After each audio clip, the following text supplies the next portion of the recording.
अस्सलाम वालेकुम। वालेकुम अस्सलाम। भाईजान क्या नाम है आपका? बिलाल अहमद।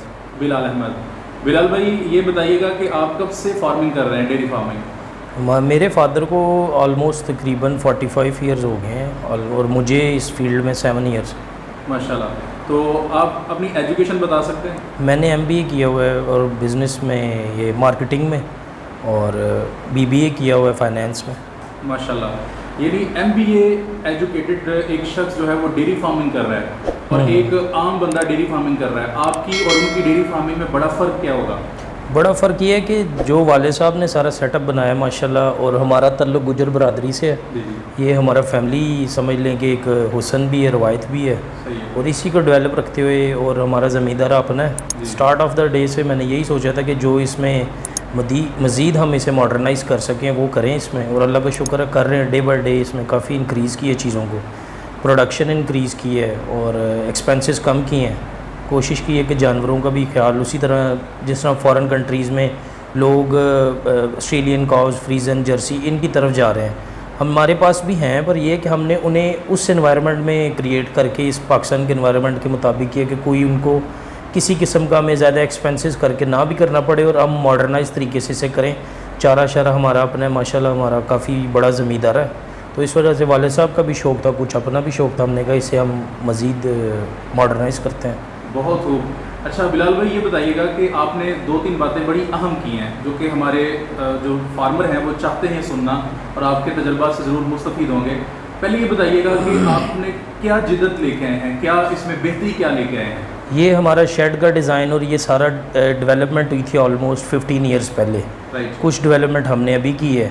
हमारा बेसिकली मेरा मेन थीम ये था कि हमारे एक्सपेंसेस ज़्यादा थे, और इतना फ़ील भी नहीं होता जिस बंदे की अपनी जगह पे मतलब चारा शारा लगा हो ना, जो जिस तरह ठेके वाले लोग हैं उनको तो ज़्यादा फ़ील होता है कि अगर कोई नुकसान है या जानवर के लिए।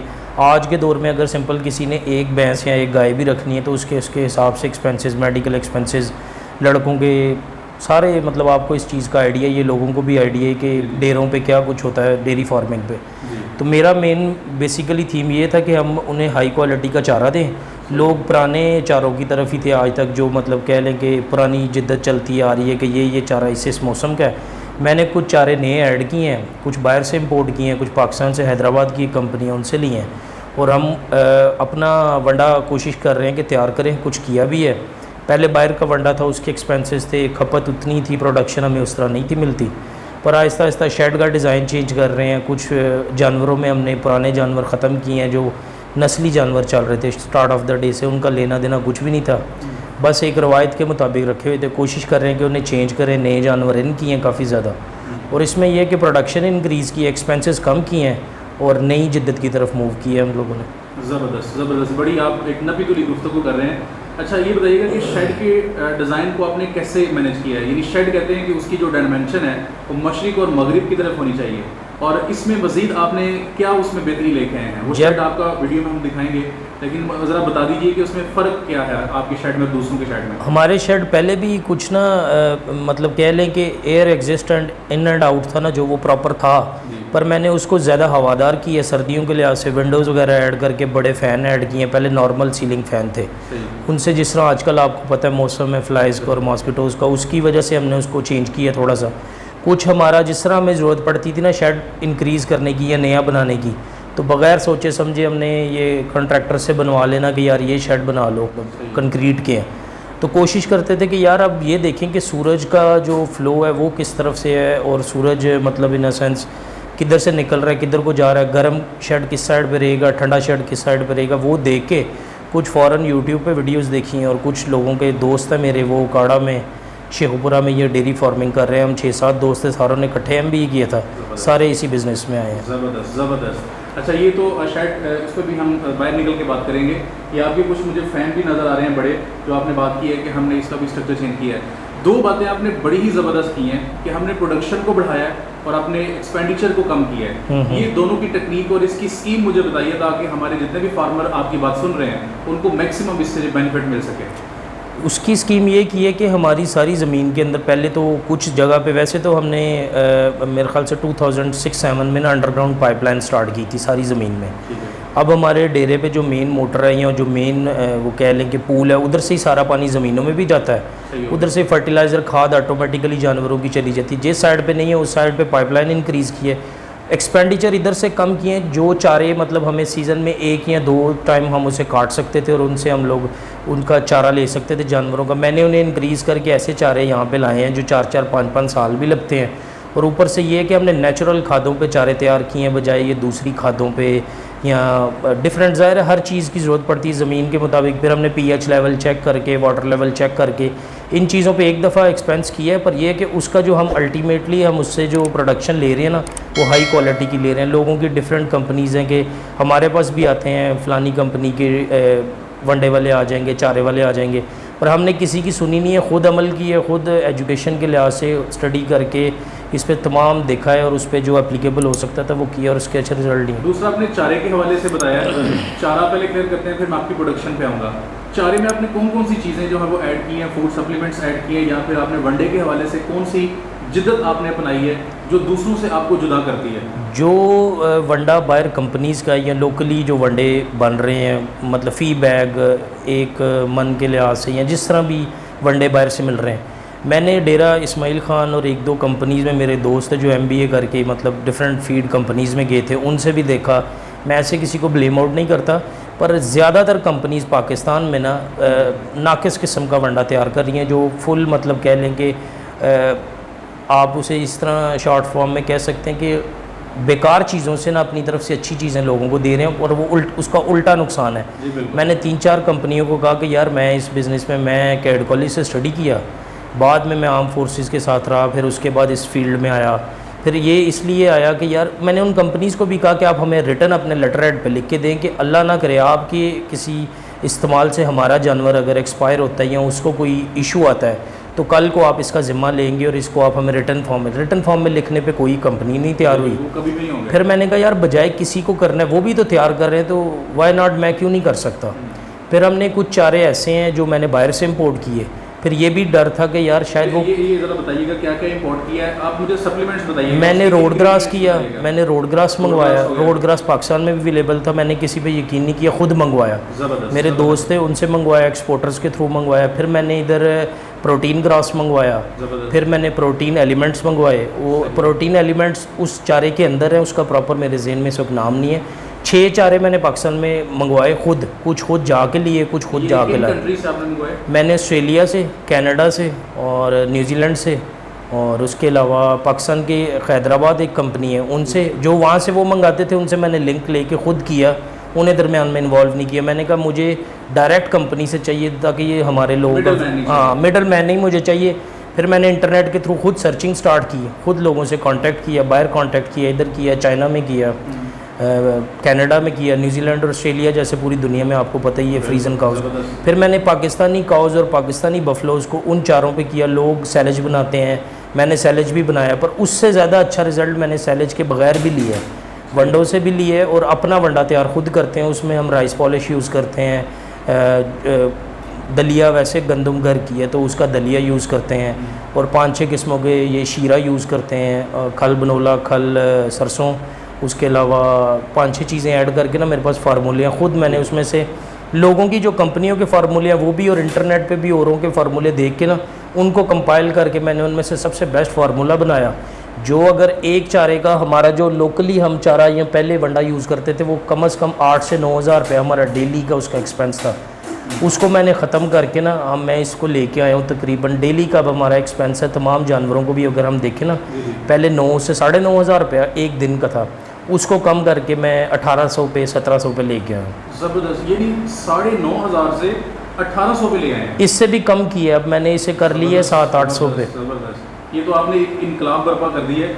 मुझे उम्मीद है कि हमारे नाज़रीन आपकी बातें बहुत गौर से सुन रहे होंगे और साथ में इसको एंजॉय भी कर रहे होंगे और आपसे बहुत ज़्यादा मुतासर भी हो रहे होंगे। अभी आप वनडे में जो आपने बनाया हुआ उसको भी हम देखते हैं। अब प्रोडक्शन पे आते हैं। जो मिल्किंग प्रोडक्शन है, हर फार्मर ये चाहता है और हमसे ढेरों लोग ये सवाल पूछते हैं कि कम से कम खर्चों और ज़्यादा प्रोडक्शन ली जाए, उसकी ज़रा स्कीम बताइएगा और आपने प्रोडक्शन में कितना इजाफा किया ये भी बताइएगा। प्रोडक्शन में माशाल्लाह हमारी फैमिली का वैसे भी नाम है, हमारे एरिया में, हमारे सिटी में लोग हमें बड़ी अच्छी तरह जानते हैं। फादर को दादा अबू के टाइम से। हमारे डेरे का एक असूल है कि ज़िंदगी में कुछ भी हो जाए, जैसे ये लॉकडाउन का सिचुएशन आई थी, लोगों की दूध की प्रोडक्शन ख़राब भी हुई है, सारा कुछ हुआ है, इफेक्ट तो सारों को हुआ है। पर जिनका दूध हम जिनको दूध सप्लाई करते हैं उनसे हमारी स्टार्ट ऑफ द डे से बात है, भाई जो कुछ मर्ज़ी हो दूध तो आप ही ने लेना है, हम खुद नहीं उसको, मतलब फादर के दोस्त हैं या इस तरह बंदे हैं वो हमसे प्रोडक्शन मांगते हैं। अभी भी लाइन में बंदे हैं हमारे पास, 6 से 7 बंदे सुबह का मांगते हैं, शाम का। पर हमने जो हमारे जिनका हमें पता है कि यार जिनको ये जाना है हमारे निस्बत से, लेट से हमारी भैंस का दूध, गाय का दूध जिनके घरों में जाना है उनको खालिश चीज़ मिले। हमारा अल्लाह ताला का शुक्र है, जब हमने स्टार्ट लिया तब से लेके आज तक ना हमारे डेरे पे कभी कोई जानवर एक्सपायर हुआ है ऐसे। मतलब ये है कि अल्लाह ताला का शुक्र है, शुरू से स्टार्ट ऑफ द डे से जब मैं भी आया था उससे पहले भी बचपन से देखते आ रहे थे। फादर ने कहा कि कभी भी पानी का इस्तेमाल ना होने देना, जो लेके जाते हैं ना उन्हें भी नहीं करने देना। अपने डेरे की हदूद से जाके वो जो मर्ज़ी करें, पर कोशिश करें कि लोगों को दें, लोगों के बच्चे हैं, बड़े हैं, बूढ़े हैं, उन्होंने भी पीना है, कल को किसी को इसका इफ़ेक्ट ना हो। ये अल्लाह ताला की बहुत बड़ी नेमत है, इससे ज़ाया होने से बचाना है। जिनको हम देते हैं हम उन्हें कहते हैं आगे आपका फेल है, पर हमारे डेरे पे ये काम नहीं होगा, पर कोशिश करें। 2-3 बंदों ने मिक्सिंग करके देखिए, पर फादर ने उन्हें समझाया यार अल्लाह ताला की नेमत है, अगर अच्छा दोगे ना कम बेच लोगे, कम कर लोगे, पर यह है कि अच्छा सिला ले लोगे। और यही इस वजह है कि हमारा जो मिल्किंग है, जितनी भी हमारी मिल्किंग का रेट है, मेरा ख्याल है पूरे ज़िले में इतना किसी को नहीं मिलता होगा जितना। बताइएगा। हम काऊ और बफलो का मिक्स मिल्क हो या सेपरेट हो वो उसके एंड पे है, पर हम उसे 110 रुपीज़ ले रहे हैं। 110 रुपीज़ ले रहे हैं। वो यही वजह है कि आज तक ना हमें, मेरे ख्याल से 45-50 ईयर्स हो गए इस बिज़नेस में मेरे फादर को, मुझे 70, आज तक किसी ने ये ब्लेम नहीं किया कि इस दूध में कोई इशू था, ना स्टेरॉइड्स ना इंजेक्शंस, कुछ भी नहीं। कुछ भैंसें हमने स्टार्ट ऑफ द डे से जो मैंने देखी कि जिनको लड़कों ने, मतलब जब ये चीफ जस्टिस का भी अनाउंस हुआ कि ये स्टेरॉइड्स इंजेक्शन ऑक्सीटाइन ये यूज़ नहीं करने, कुछ थी हमारे पास जो बाहर से आई हुई थी, हमने उन्हें चेंज किया, आहिस्ता आहिस्ता हमने उसे वैसे ही ख़त्म किया। और अगर अल्लाह ना करे कि हमने कभी लालच नहीं किया कि यार इंजेक्शन लगा के दूध निकालने, क्योंकि ये बोन तक के जानवर की ना खींच लेता है और उसकी लाइफ टाइम भी कम कर देता है। इतना एक्सपेंसिव जानवर हो, 4-5 लाख की भैंस हो, और उसको आप एक 15-20 रुपये का टीका लगा रहे हो, और यार एक टाइम पे लगाओगे वो नशे की अलामत है। स्टार्ट ऑफ द डे से अब अगर उसे 1 सीसी लगाओगे, वो जब तक 1 सीसी पे आपको दूध दे देगा, कल को उसको आपको इंक्रीज़ करना पड़ता है। लोग 4-4, 5-5 सीसी लगाएं। मेरा ख्याल है मैं 100-150 डेयरी फार्म्स पे फिरा हूँ। जब मैंने स्टार्ट लिया, लोगों से चीज़ें, आइडियाज़ पिक किए, ज़्यादा आइडियाज़ मैंने अपने तौर पे खुद लगाए हैं, इंटरनेशनली, नेशनली देख के। फिर दोस्त हैं उनके साथ हमने कंपाइल करके ना, मेरे कुछ दोस्त आर्म फोर्सेस में, उनके फादर भी और मैं भी, हम लोग सारों का एक ग्रुप भी है, और हम लोग आपस में ना मिल के डिसीजन करते हैं। कोशिश करते हैं कि किसी भी जानवर को ना, किसी भी किस्म का कोई भी प्रॉब्लम हो ना, स्वेयर ना हो, अल्लाह ना करे, तो इंजेक्शंस पे या हम मेडिकली उस पे नहीं जाते।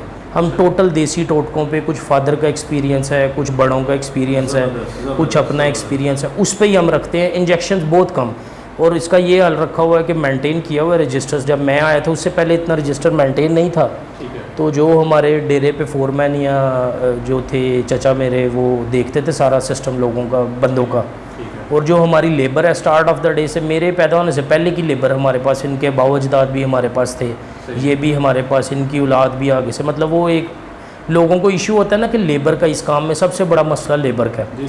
पर लेबर अगर आपके साथ देना तो आप सब कुछ करते हो, और अगर ना भी देना तो कोई मसला नहीं, इतनी बड़ी कोई टेंशन की बात नहीं है। पर यह कि हमने लेबर को भी साथ रखा हुआ है, उनके सारे नाज नखरे भी उठाने पड़ते हैं। ये तो सारे लोगों को पता ही है कि डेरों पे क्या होता है। पर यह कि उन्हें घर चर दिए हुए हैं, उनकी अच्छी पेज रखी हुई हैं, अच्छी फैसिलिटेशन दी हुई है।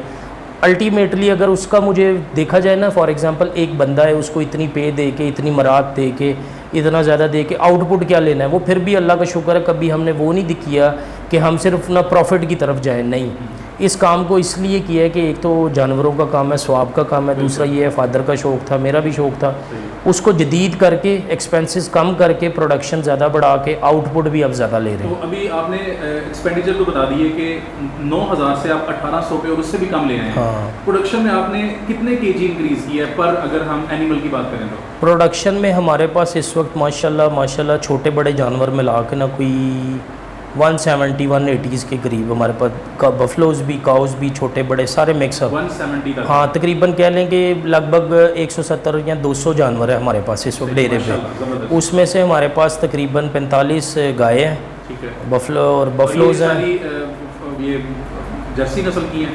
नहीं, हमने ना बेसिकली 2007 में एक बुल इंपोर्ट किया था। मेरे ब्रदर इन लॉ की डेयरी फार्म था, उन्होंने ऑस्ट्रेलिया से बुल इंपोर्ट किया था, ऑस्ट्रेलियन बुल था वो, और एक जर्सी इंपोर्ट किया था वो। तब जब इंपोर्ट किया था वो 8 माह का था। जब वो पाकिस्तान आया उनके पास एनवायरनमेंट में नहीं रह सका। 2011-12 में ना, जब सॉरी 7 कह रहा हूँ, 11-12 में इंपोर्ट किया था। और उस वक्त आई थिंक उन्होंने बुल इंपोर्ट किया था तकरीबन मेरे ख्याल से 4-5 लाख रुपए का, कि आगे इसकी ना हम ब्रीडिंग के लिए। वो उनके पास बुल रहा है 4 माह, वो बुल को पैरालाइज हो गया वो ना, मतलब वो सारों ने इन्वायरमेंट भी एडजस्ट नहीं हुआ, लड़कों ने भी ध्यान नहीं रखा, उसकी उस तरह केयर नहीं हुई। मेरी भी नज़र पड़ी। तब मैं इस बिज़नेस में इतना नहीं था आया, पर शौक रखता था, मैं राइडिंग शाइडिंग करता था। तो एक दिन मेरी नज़र पड़ गई उस पर।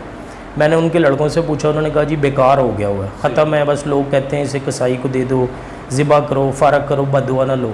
मैंने कहा यार नहीं, इतनी जल्दी नहीं जाता। खैर बेनोई से मैंने बात की, फादर से मैंने बात की, वो बुल हमने उनसे ले लिया। हमने कहा यार इसने वैसे भी तो तुम लोगों की नज़र में, इससे तुम लोगों ने किसी को देना ही है, ज़िबा ही करना है, तो एक दफ़ा ट्राई करके देखते हैं कि क्या बनता है। हमने उसे लाया, हमने उसे ऊपर शेड के साथ चैन कुप्पी वगैरह लगा के उठा के उसे पूरा साफ़ करना डेली बेस पे, सुबह शाम उसकी पायोडीन से सफाई करनी, उसे साफ़ सुथरा माहौल में रखा, उसकी खिदमत की, इंजेक्शंस लिए, देखे सारा कुछ। बाहर से भी डॉक्टर्स आए हुए थे ऑस्ट्रेलियन कोई फार्म्स पे, उनको दिखाया। लाहौर से भी मैंने बुलाए, इधर से भी मैंने बुलाए, सारे डॉक्टरों से भी मशवरा लिया। देसी टोटकों पे ना हमने उस बुल को उसके पैरों पे खड़ा कर लिया। 3 मेरे ख्याल से 1.5-2 माह लगा हमने। फीडर के साथ उसको लड़के बच्चे की तरह दूध पिलाते रहे हैं, सफाई सुथराई हर चीज़ रख के ना उसे। कोई भी हमें, इवन के डॉक्टर्स ने भी कह दिया था कि ये नहीं चल सकता, ये नहीं बचेगा, पर हमने उससे बचाया। अल्लाह ताला का करम था, अल्लाह ताला को पता था साफ़ नहीं है तने।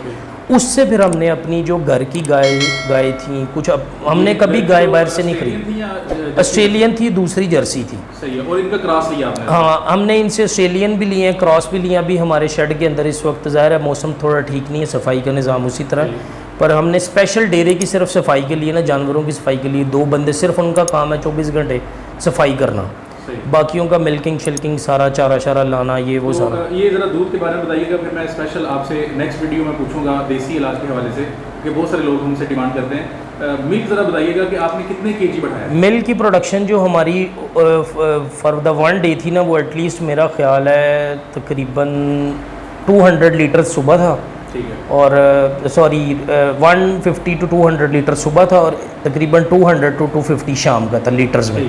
उसे मैं इंक्रीज़ करके 350 पे शाम पे ले गया हूँ, और सुबह वाले को मैं तकरीबन कितने सालों में हो पाया ये? मैं इस बिज़नेस में आया हूँ 7 साल पहले, पर मैं पहले ना ज़मीनों की तरफ ही ध्यान देता था, इस तरफ मेरा कम था। Aahista Aahista day by day मैंने इसको इंक्रीज़ किया। कह लें कि मुझे 2 से 3 साल लगे। यानी 2-3 साल में आपने 150 से 350 तक ले? हाँ, मैं इसको डबल टाइम इंक्रीज़ कर गया हूँ। और सिर्फ किया क्या है कि अल्लाह ताला का शुक्र अदा करते हैं, अल्लाह ताला की बड़ी ज़ात का करम है। फादर के एक्सपीरियंस है और उनका पुराना एक्सपीरियंस भी, नया भी, वो खड़े जानवर का बता देते हैं कि इसको इशू क्या है बग़ैर डॉक्टर के। और उसके बाद ये था कि फिर आहिस्ता आहिस्ता खुद अप्लाई किया, और आहिस्ता आहिस्ता अल्लाह ने करम किया, लेगी। बहुत शुक्रिया।